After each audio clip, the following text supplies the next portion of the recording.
Halo semua, apa kabar? Semoga kita semua masih dalam keadaan sehat dalam lindungan Tuhan Yang Maha Kuasa. Hari ini kita akan membahas tentang CPOB 2018 mulai dari bab 1 hingga dengan bab 12. Jangan lupa tekan tombol subscribe bagi Anda yang belum, serta gambar lonceng di sebelahnya agar Anda tidak ketinggalan info-info terbaru mengenai informasi industri dari kami.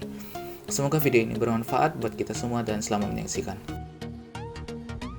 Sebelum kita membahas tentang CPOB, kita harus membahas terlebih dahulu apa itu industri farmasi.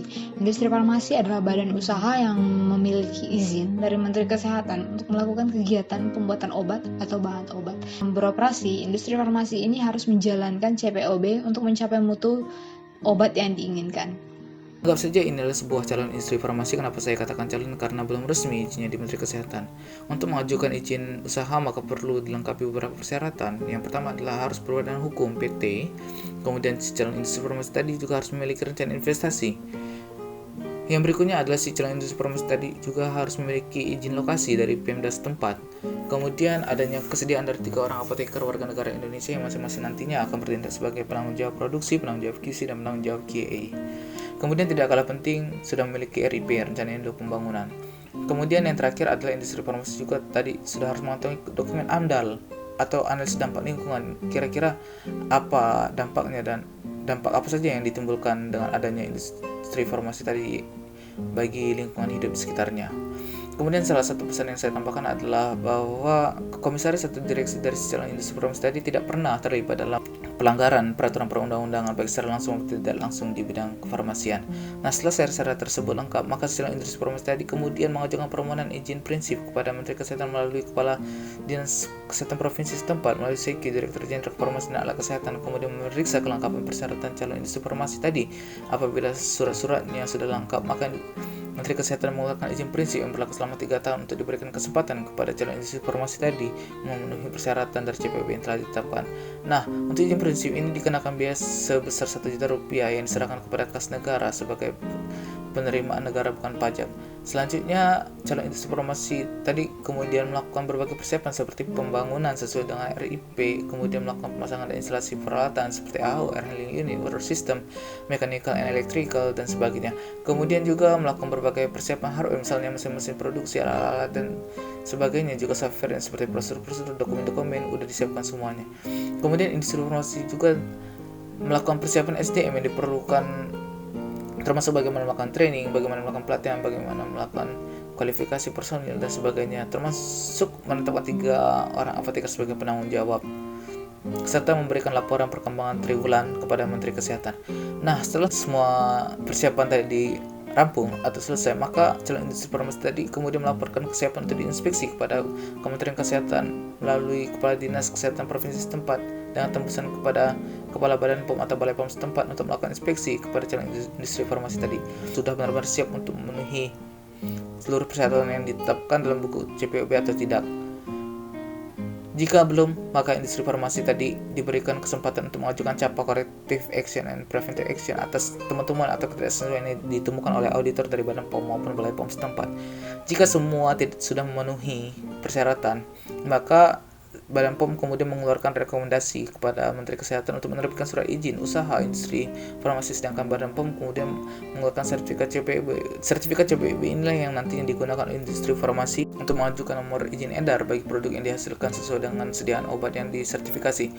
Surat izin ini berlaku selama industri farmasi masih berproduksi, sedangkan sertifikat CPOB berlaku selama 5 tahun dan kemudian bisa diperpanjang lagi untuk melakukan resertifikasi kembali.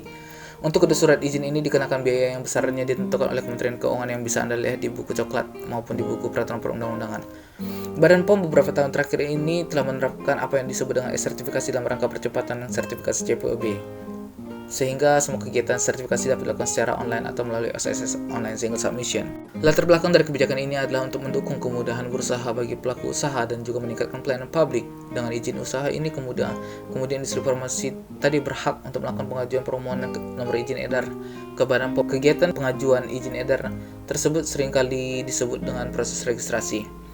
Persyaratan mengenai registrasi obat ini ada dalam sebuah buku pedoman yang dikeluarkan oleh Badan POM, yaitu buku kriteria dan tata laksana registrasi obat, yang kalau orang dari industri farmasi sering kali menyebutnya buku coklat. Kenapa? Karena sejak diterbitkan pertama kali hingga saat ini sampulnya berwarna coklat sehingga seringkali disebut dengan buku coklat.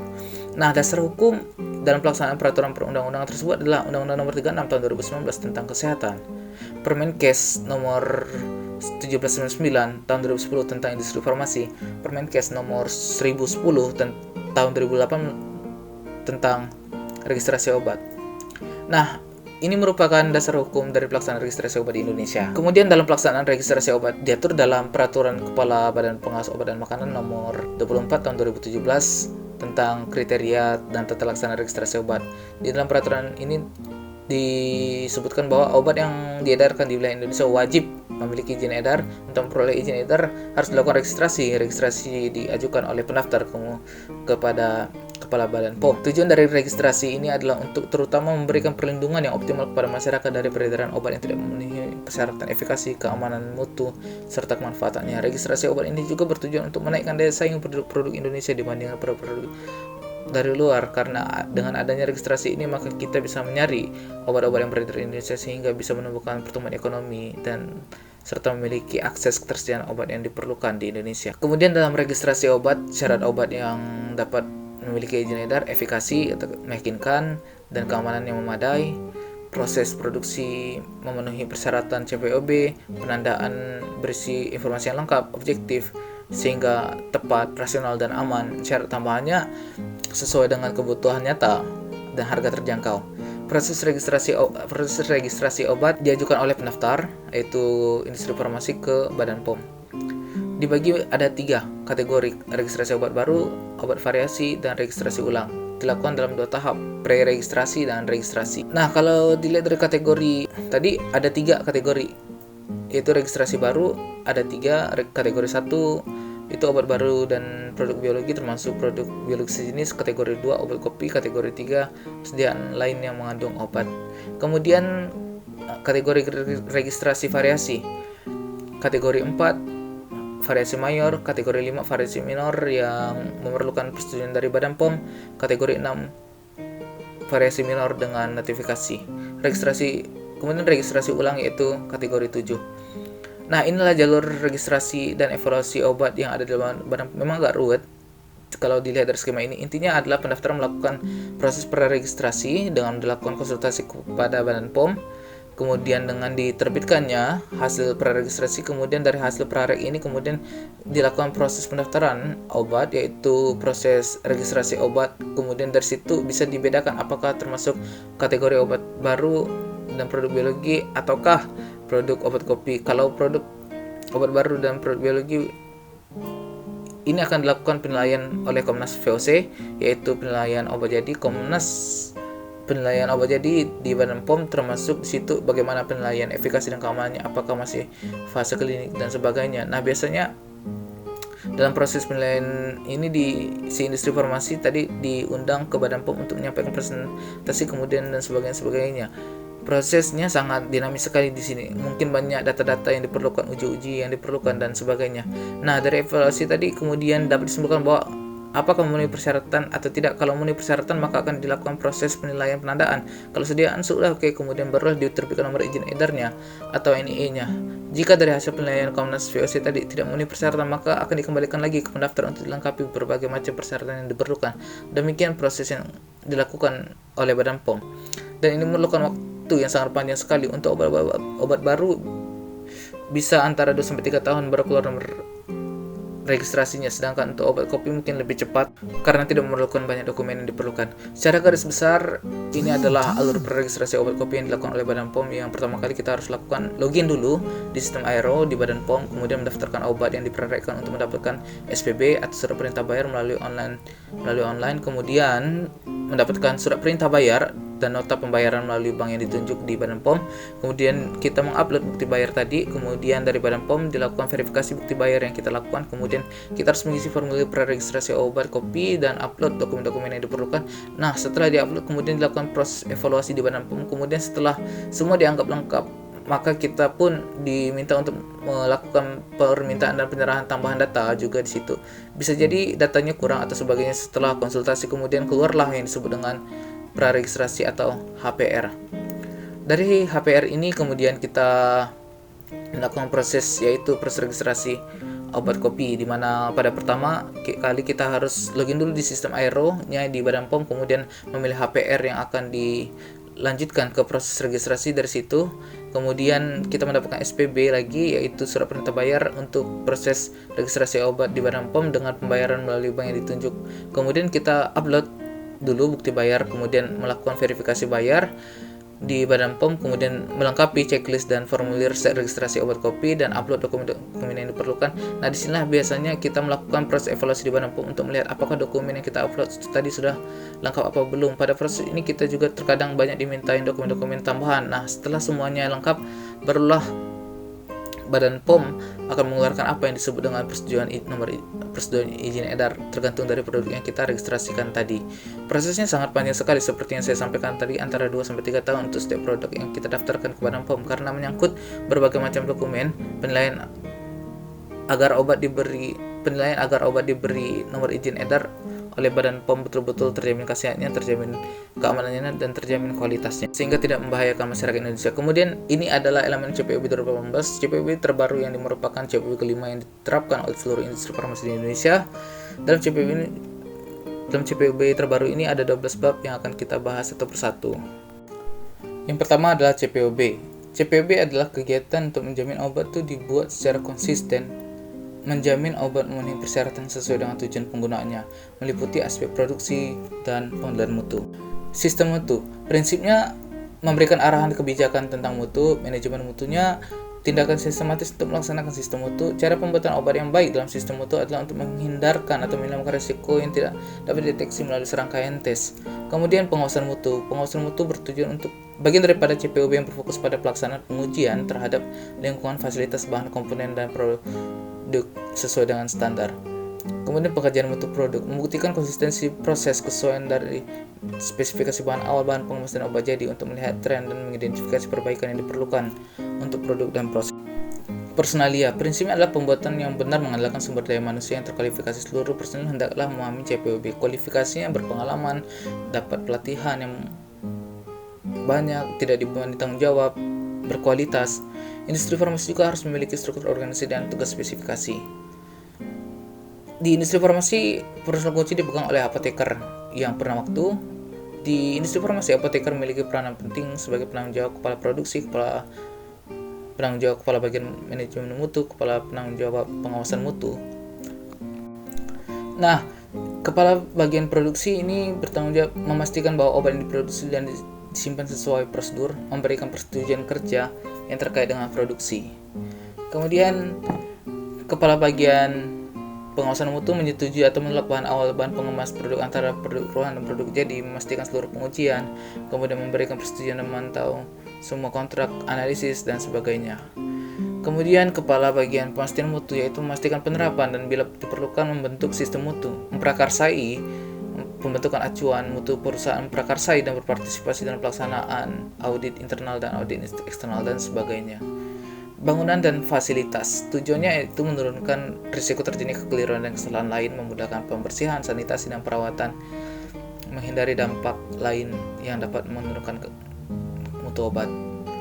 Kemudian bangunan fasilitas terbagi atas area penimbangan, area produksi, area pengawasan mutu, area penyimpanan, area sarana pendukung, pembersihan, dan sanitasi. Bangunan dan fasilitas juga memiliki syarat terhindar dari pencemaran lingkungan sekelilingnya, terlindung dari cuaca, banjir, serta hewan kecil dan pengerat, permukaan, dinding, lantai, langit bagian dalam halus, bebas retak dan sambungan terbuka dan tidak melepas partikulat, saluran pembuangan air besar tidak berarus balik, dan sebagainya. Peralatan, dalam peralatan memiliki konsep desain dan konstruksi, yang pemasangan dan penempatan, pembersihan dan sanitasi peralatan. Jika desain dan konstruksi, jika kontak dengan produk tidak mempengaruhi identitas, kadar, mutu, dan kebersihannya. Pemasangan dan penempat peralatan satu sama lain hendaklah ditempatkan pada jarak yang cukup. Pembersihan dan sanitasi peralatan, pembersihan bagian luar maupun bagian dalam sangat diperlukan. Pemeliharaan harus mempunyai protap yang sangat rinci soal perawatan alat. Kemudian produksi. Apa sih produksi? Produksi di sini kegiatan atau proses menghasilkan, menyiapkan, mengolah, membuat, mengemas dan atau mengubah bentuk sediaan farmasi dan alat kesehatan. Di dalam proses produksi, mutu sangat menjadi perhatian, sehingga diperlukannya adalah in-process control, yang dimana in-process control ini dilakukan terhadap bahan awal seperti bahan aktif dan bahan tambahan atau excipient. Juga diperlukan certificate of analysis. Produksi hendaklah dilaksanakan dengan mengikuti prosedur yang telah ditetapkan dan memenuhi ketentuan CPOB yang senantiasa dapat menjamin produk obat jadi dan memenuhi ketentuan izin pembuatan serta izin edar. Adapun yang terkait dalam produksi yaitu pengadaan bahan awal, pencemaran silang, penimbangan dan penyerahan, pengembalian, pengolahan, kegiatan pengemasan, pengawasan selama proses produksi, karantina bahan jadi. Kemudian cara penyimpanan dan pengiriman obat yang baik. Ini sangat penting, bagian yang penting dalam kegiatan dan manajemen rantai pemasukan obat yang terintegritas. Hal-hal yang diatur dalam cara penyimpanan dan pengiriman obat yang baik yaitu personalia, organisasi dan manajemen mutu, bangunan dan fasilitas penyimpanan, dokumentasi kegiatan kontrak.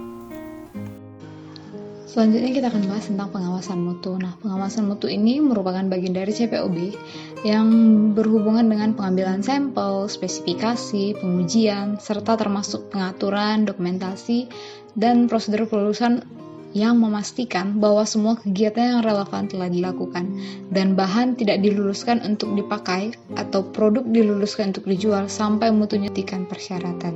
Nah, kemudian pengawasan mutu tidak terbatas pada kegiatan laboratorium saja, namun juga harus terlibat dalam semua keputusan yang terkait dengan mutu produk.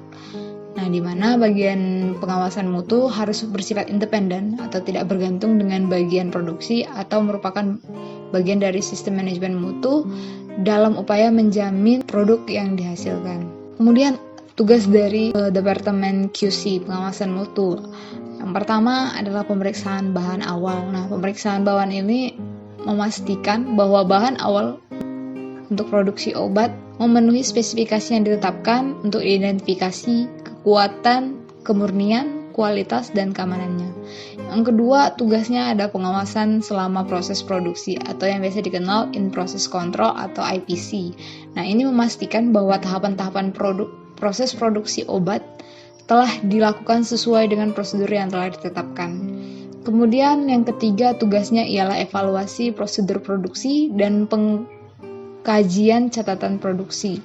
Nah, ini memastikan bahwa semua pengawasan selama proses dan pemeriksaan laboratorium terhadap suatu batch obat telah dilakukan dan batch tersebut memenuhi spesifikasi yang ditetapkan sebelum didistribusikan.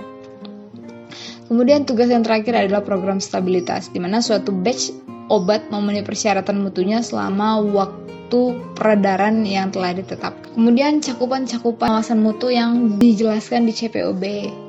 Yang pertama adalah cara berlaboratorium pengawasan mutu yang baik. Nah, di mana bangunan fasilitas laboratorium QC harus memenuhi persyaratan umum dan khusus untuk pengawasan mutu.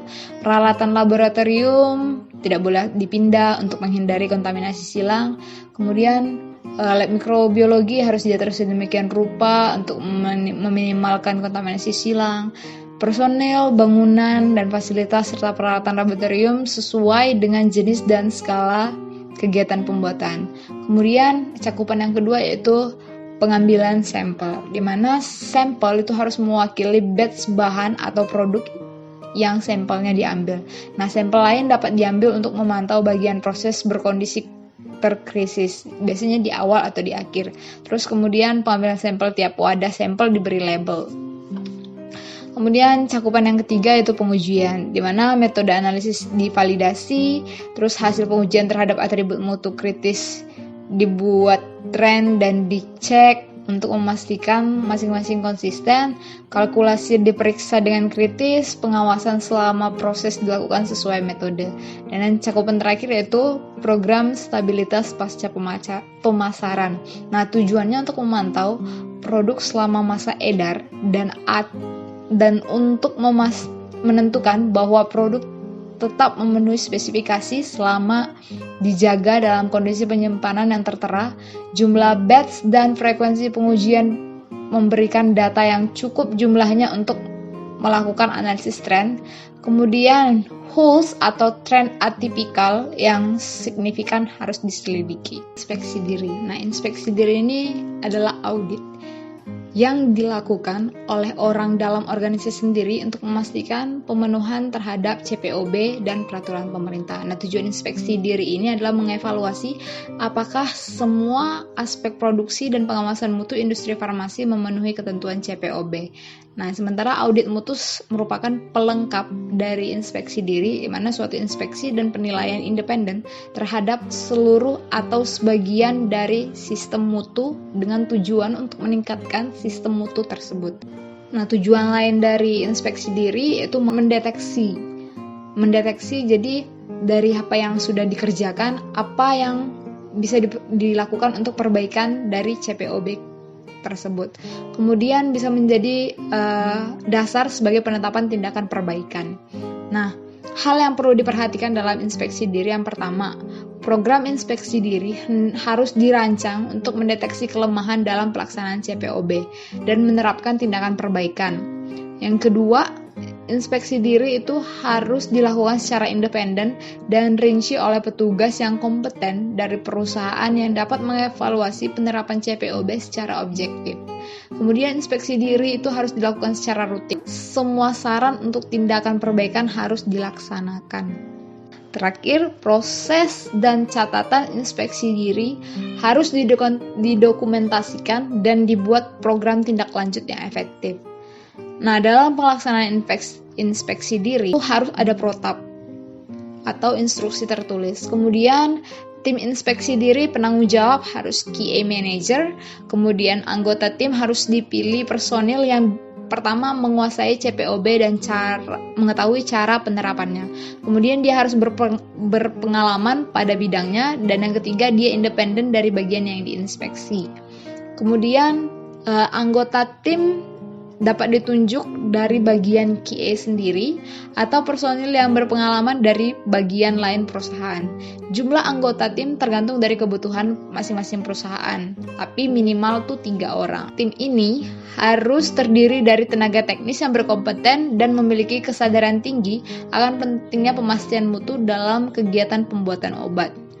Kemudian tim untuk melaksanakan inspeksi sistem mutu dan bagian QA dapat terdiri dari manajer senior perusahaan yang memiliki pengetahuan tentang sistem mutu. Nah, anggota tim dapat dibentuk dari dalam atau luar perusahaan. Konsultan dari luar dapat juga masuk dalam tim untuk memperoleh penilaian yang lebih objektif terhadap kegiatan perusahaan. Kemudian hal ketiga yang perlu diperhatikan itu frekuensi inspeksi diri. Minimal 1 kali dalam setahun, dan itu wajib dilakukan. Setelah dilakukan inspeksi diri, harus dibuat laporan inspeksi diri dan mencakup hasil inspeksi diri, evaluasi, dan kesimpulan serta saran tindak lanjut perbaikan. Nah, tindak lanjutnya hendaklah ada program penindaklanjutan yang efektif. Manajemen perusahaan hendaklah mengevaluasi baik laporan inspeksi diri maupun tindakan perbaikan bila diperlukan. Nah, kemudian ada audit dan persetujuan pemasok. Nah, ini sebenarnya tanggung jawab dari QM bersama bagian lain yang terkait untuk memberi persetujuan pemasok yang dapat diandalkan memasok bahan awal dan bahan kemas yang memiliki spesifikasi yang telah ditentukan. Nah, evaluasi pemasok itu yang pertama dia mutu bahan yang dipasok, apakah sering ditolak atau sering ditemukan penyimpangan mutu. Kemudian kecepatan tanggap pemasok bila ada masalah, keluhan atau pertanyaan, ketepatan waktu pengiriman, ketepatan jumlah pengiriman, dan harga yang ditawarkan. Dan keluhan dan penarikan produk. Nah, penarikan kembali produk itu suatu proses penarikan kembali dari satu atau beberapa batch atau seluruh batch produk tertentu dari peredaran. Alasannya bisa jadi kualitas atau adanya efek samping yang ditimbulkan. Nah, sementara produk kembalian itu obat jadi yang telah beredar dikembalikan karena yang pertama kerusakan, yang kedua kadaluarsa, dan yang ketiga bisa jadi alasan lain seperti mutunya, jumlah, keamanan, dan sebagainya. Nah, catatan keluhan produk itu harus mencakup nama dan alamat pengaju keluhan, nama dan nomor telepon orang yang menyampaikan keluhan, sifat keluhannya, tanggal keluhan diterima, tindakan awal yang diambil, tindakan lanjut yang telah diambil, respon yang diberikan kepada pengaju asal keluhan, dan keputusan akhir terhadap batch atau lot produk antara atau bahan aktif obat. Keluhan ini kita harus memiliki protap penanganan keluhan.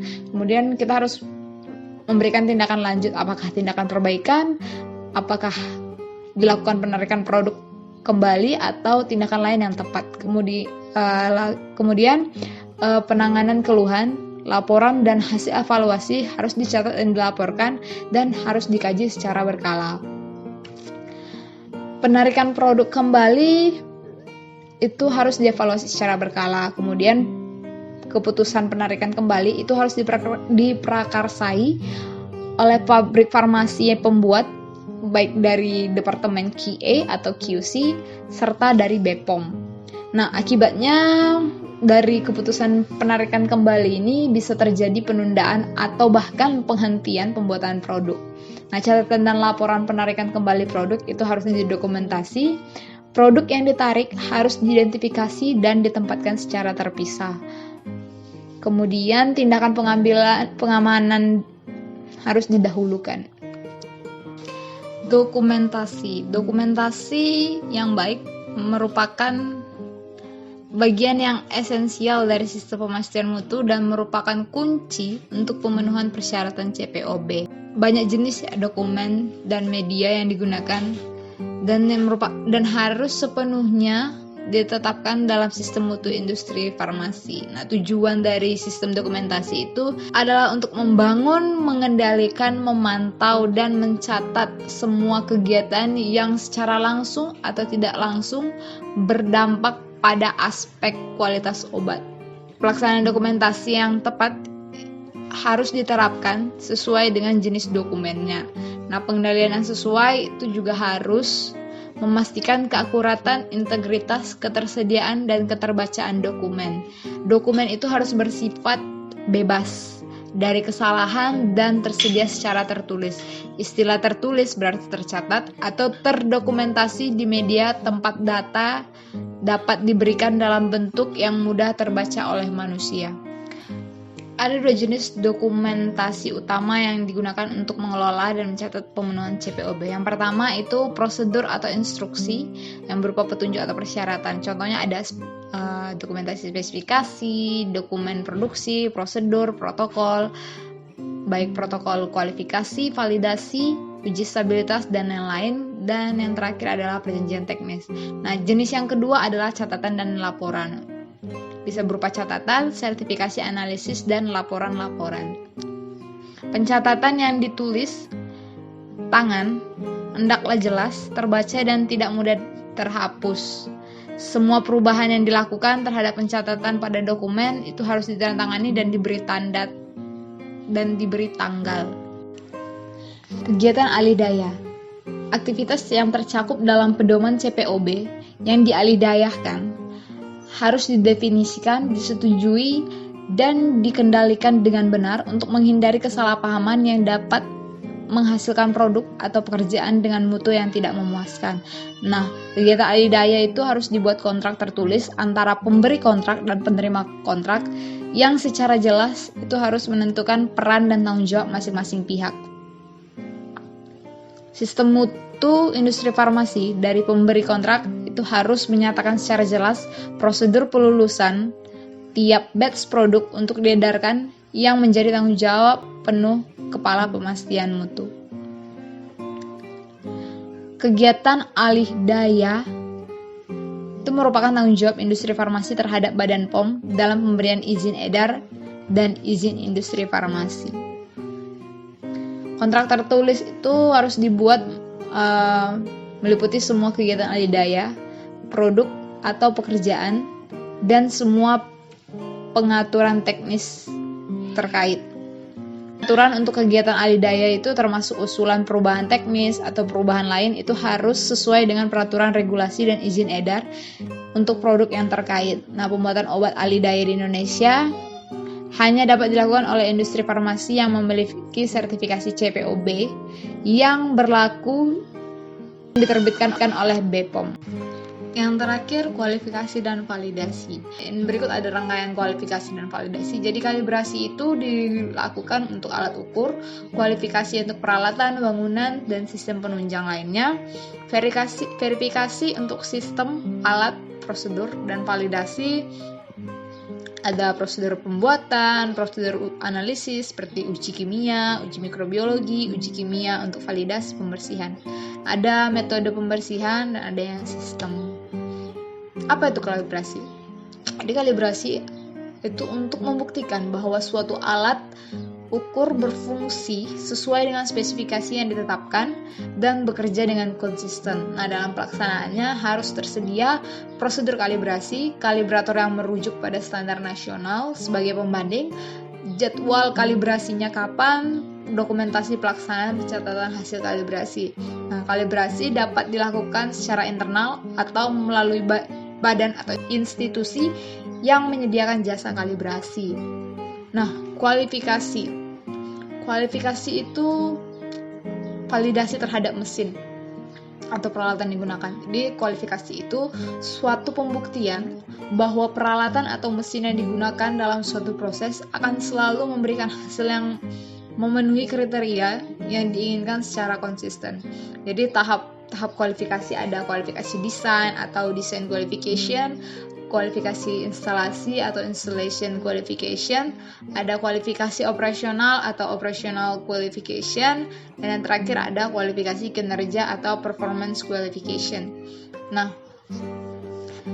kualifikasi desain, unsur dalam kualifikasi peralatan, fasilitas, sarana, penunjang atau sistem adalah kualifikasi desain, di mana kepatuhan desain pada CPOB itu harus dibuktikan dan didokumentasikan. Nah, verifikasi terhadap persyaratan spesifikasi kebutuhan pengguna harus dilakukan selama kualifikasi desain.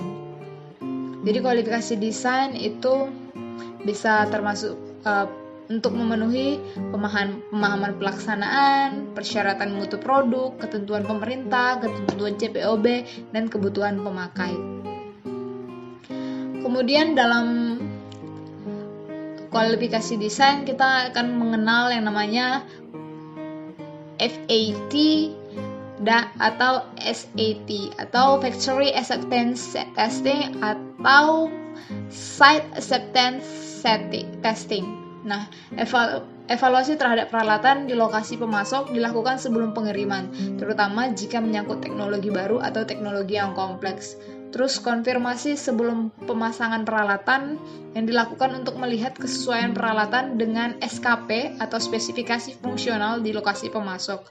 Kemudian bila sesuai dan dapat dijustifikasi, pengkajian dokumentasi dan beberapa pengujian dapat dilakukan saat FAT atau tahap lain tanpa perlu mengulangi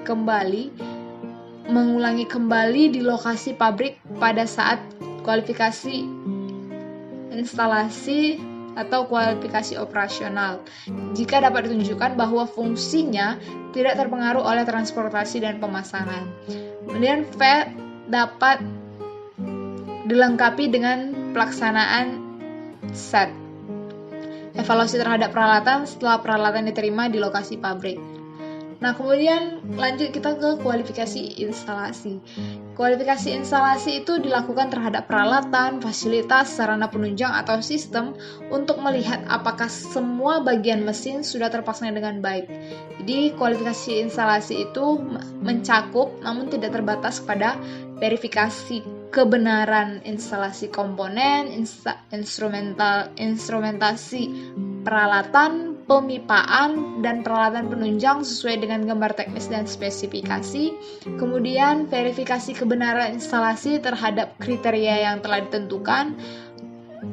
Yang ketiga, pengumpulan dan pemeriksaan dokumen, instruksi kerja, dan instruksi pengoperasian, serta instruksi perawatan peralatan dari pemasok. Dan yang keempat, kalibrasi instrumen. Yang kelima, itu verifikasi bahan konstruksi.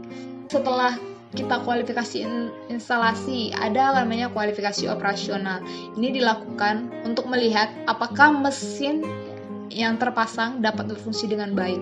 Nah, umumnya dilakukan setelah tadi kualifikasi instalasi, namun bergantung lagi kepada kompleksitas peralatan. Bisa saja dilakukan sebagai kombinasi kualifikasi instalasi operasional, atau biasa disingkat KIO. Nah,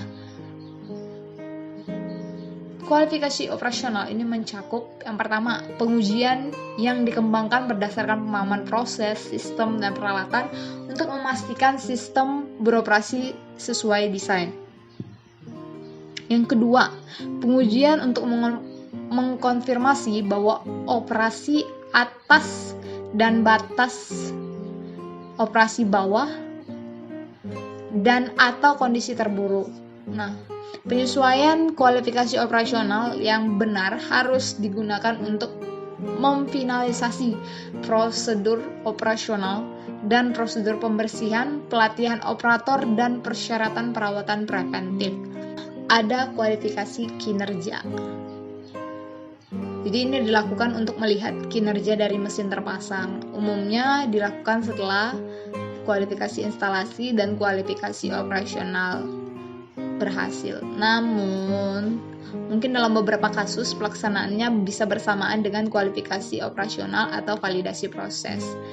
Nah, kualifikasi kinerja mencakup yang pertama, pengujian dengan menggunakan bahan yang dipakai di produksi, bahan pengganti yang memenuhi spesifikasi, atau produk simulasi yang terbukti mempunyai sifat yang setara pada kondisi operasional normal dan ukuran batch kondisi terburuk.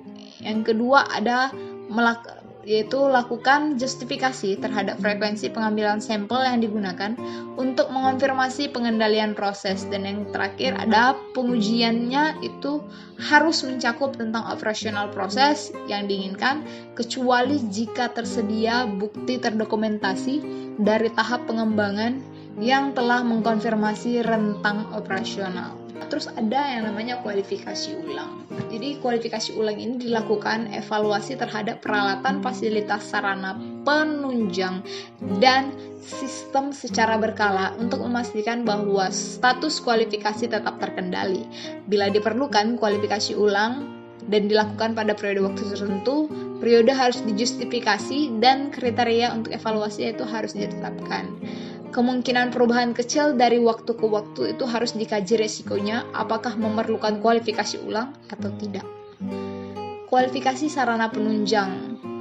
Jadi ada mutu uap air atau STEM, air, udara, gas, udara tekan, dan lain-lain itu harus dikualifikasi sebelum digunakan. Nah, periode dan luas kualifikasi itu harus mencerminkan variasi musim jika ada dan tujuan penggunaan sarana penunjang.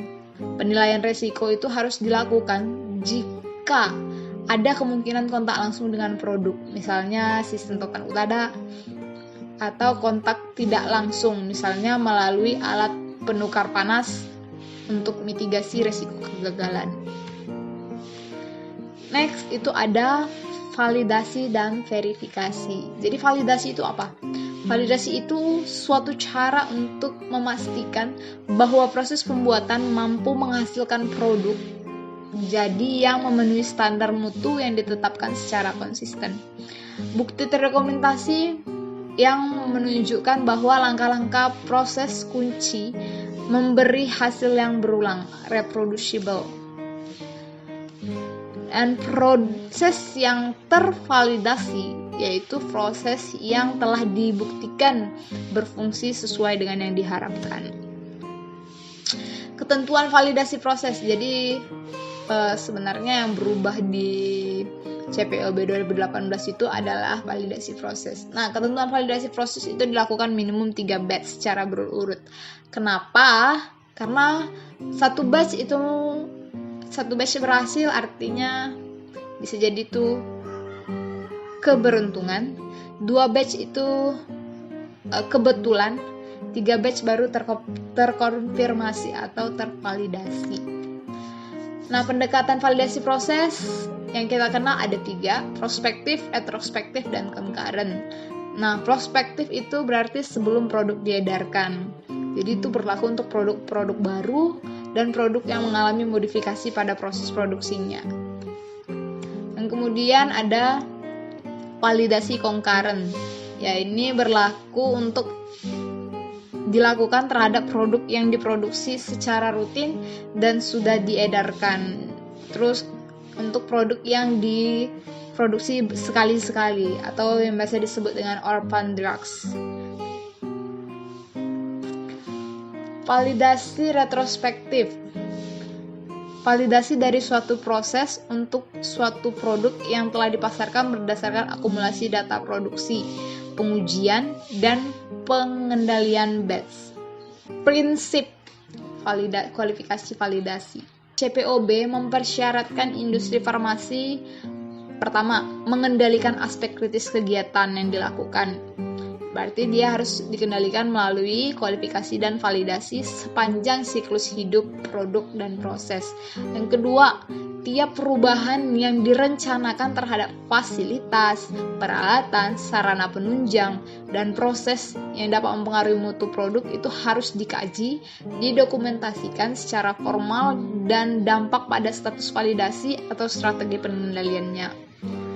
Yang ketiga, sistem komputerisasi yang digunakan untuk pembuatan obat itu harus juga divalidasi sesuai dengan persyaratan sistem komputerisasi.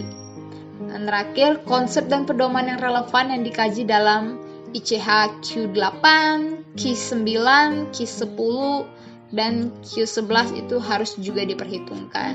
Jadi pendekatan manajemen risiko itu harus ditetapkan sepanjang siklus hidup obat.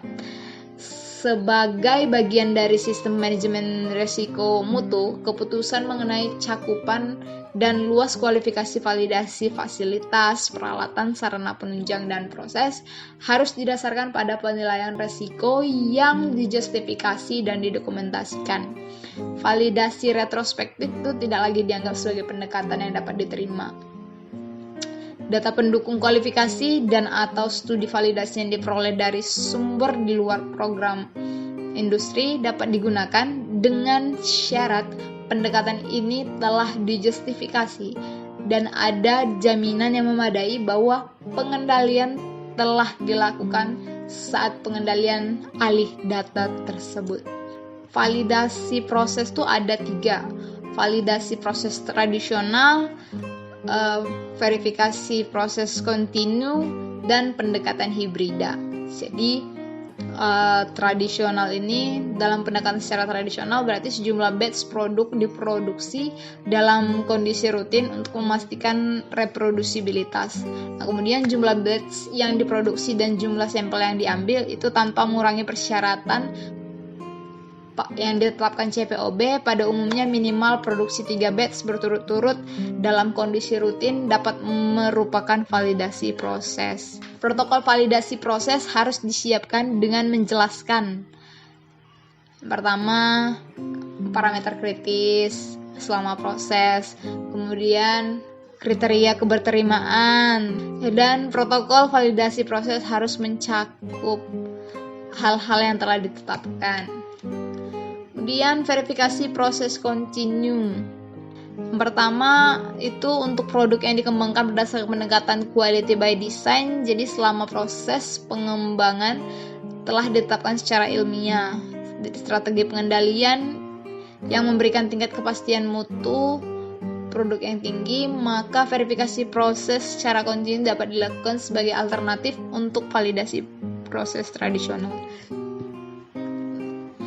Next, metode yang memverifikasi proses harus ditetapkan. Strategi pengendalian proses harus tersedia. Prinsip-prinsip yang ditetapkan dalam ketentuan umum itu tetap berlaku. Pendekatan hibrida. Pendekatan hibrida dari tradisional dan verifikasi proses kontinu dapat digunakan bila sudah diperoleh pengetahuan dan pemahaman yang tinggi mengenai produk dan proses yang diperoleh dari pengalaman pembuatan dan data riwayat batch. Jadi pendekatan ini juga dapat digunakan untuk kegiatan validasi pasca perubahan atau selama verifikasi proses ongoing, meskipun produk tersebut pada awalnya divalidasi dengan menggunakan pendekatan tradisional. Pengorganisasian dan perencanaan kualifikasi dan validasi. Jadi pertama itu semua kegiatan kualifikasi dan validasi itu harus direncanakan dengan mempertimbangkan siklus hidup baik fasilitas, peralatan, sarana penunjang, proses, dan produk. Kemudian kegiatan kualifikasi dan validasi itu harus hanya dilakukan oleh personel yang telah mendapat pelatihan dan mengikuti prosedur yang telah disetujui. Personel yang diberi tanggung jawab untuk kualifikasi atau validasi harus melapor sebagaimana ditetapkan dalam sistem mutu, walaupun personel terkait mungkin bukan bagian dari manajemen mutu atau pemastian mutu, namun harus tersedia fungsi pengawasan terhadap mutu yang memadai di sepanjang siklus hidup validasi. Elemen kunci program kualifikasi dan validasi hendaklah ditetapkan secara jelas dan didokumentasikan dalam rencana induk validasi atau RIV atau dokumen lain yang setara. Dokumen RIV atau yang setara harus menetapkan sistem kualifikasi dan validasi. Untuk proyek yang berskala besar dan kompleks, perencanaan yang lebih detail dan rencana validasi yang terpisah dapat membantu kejelasannya. Pendekatan manajemen risiko mutu harus digunakan untuk kegiatan kualifikasi dan validasi. Jadi dalam hal peningkatan pengetahuan dan pemahaman setiap perubahan selama proyek berlangsung, atau selama produksi komersial berjalan, penilaian risiko harus diulangi jika diperlukan dan hendaklah didokumentasikan dengan baik. Terakhir, pemeriksaan yang memadai harus dilakukan terhadap hasil kualifikasi dan validasi untuk memastikan integritas semua data yang diperoleh. Verifikasi transportasi. Jadi kondisi pengiriman atau pengangkutan obat jadi, obat klinik, produk ruahan, dan sampel dari lokasi pabrik ke titik penerimaan itu harus sesuai dengan kondisi yang ditentukan dalam izin edar, label yang disetujui, spesifikasi produk, atau yang dapat dijustifikasi oleh produsen. Jalur transportasi itu harus ditetapkan dengan jelas, diverifikasi atau divalidasi dari awal hingga titik penerimaan terakhir. Variasi musim dan variasi lain tuh harus juga dipertimbangkan saat verifikasi transportasi. Penilaian resiko perlu dilakukan untuk mempertimbangkan dampak variabel dalam proses transportasi selain kondisi yang terus dikendalikan atau dipantau. Misalnya, ada penundaan transportasi, kegagalan perangkat pemantau, penambahan nitrogen cair atau yang hilang, penambahan ice pack, dan kerentanan produk dan faktor lain yang relevan. Karena kondisi variabel yang diperkirakan selama transportasi, perlu dilakukan pemantauan dan pencatatan terus-menerus kondisi lingkungan kritis yang terpapar terhadap produk kecuali dinyatakan lain.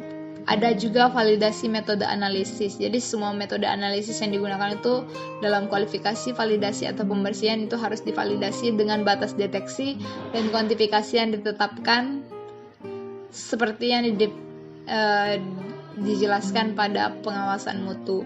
Nah, jika pengujian mikroba dilakukan, maka metode analisis divalidasi untuk memastikan bahwa produk tidak mempengaruhi perolehan kembali mikroorganismenya.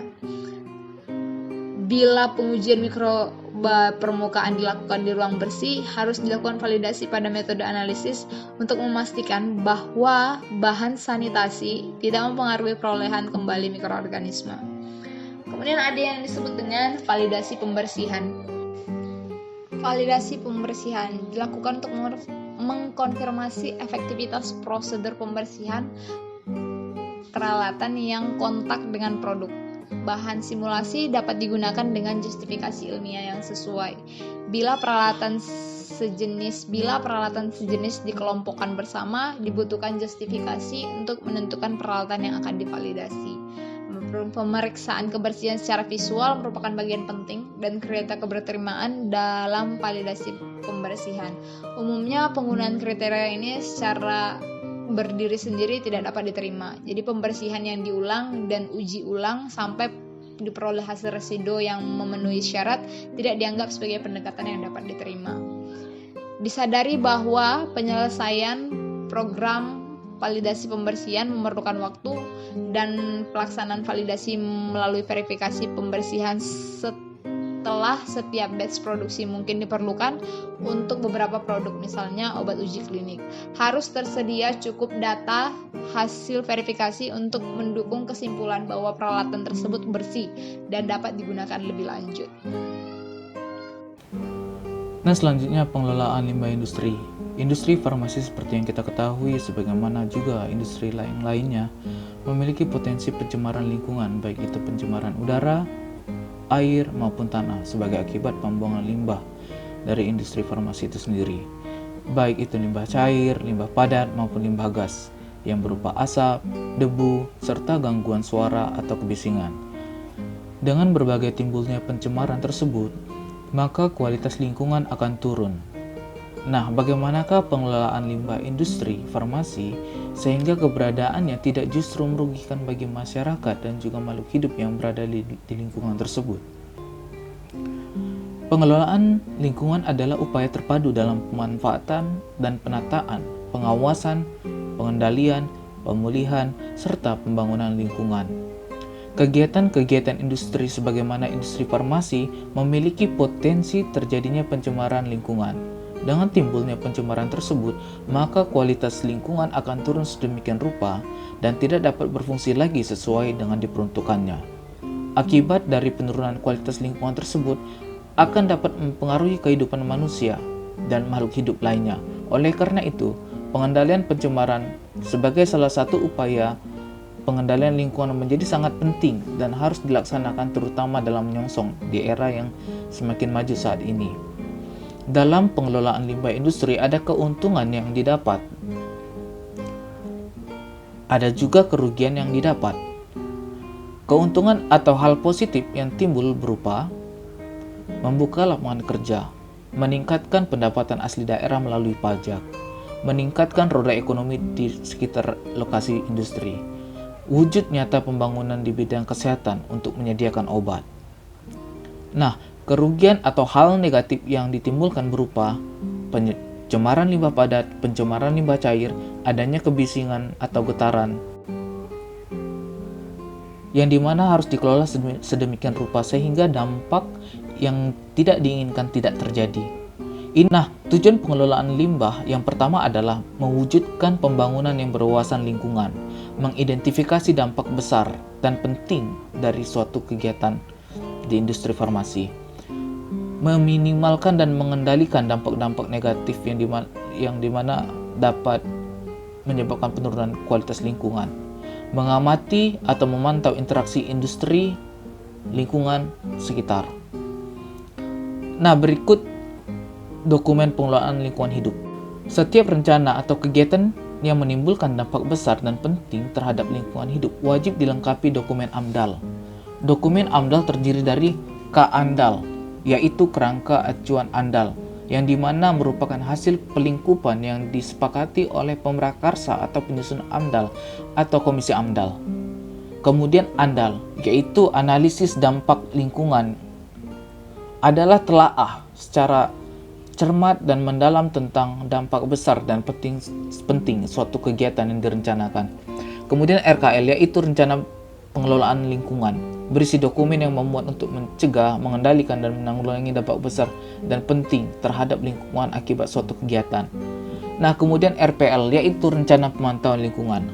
RPL ini merupakan dokumen yang memuat upaya pemantauan komponen lingkungan yang terkena dampak besar sebagai akibat dari suatu kegiatan yang direncanakan dengan menggunakan indikator tertentu yang ditentukan oleh peraturan perundang-undangan. Nah, selanjutnya adalah UKL atau UPL, yaitu upaya pengelolaan atau upaya pemantauan lingkungan.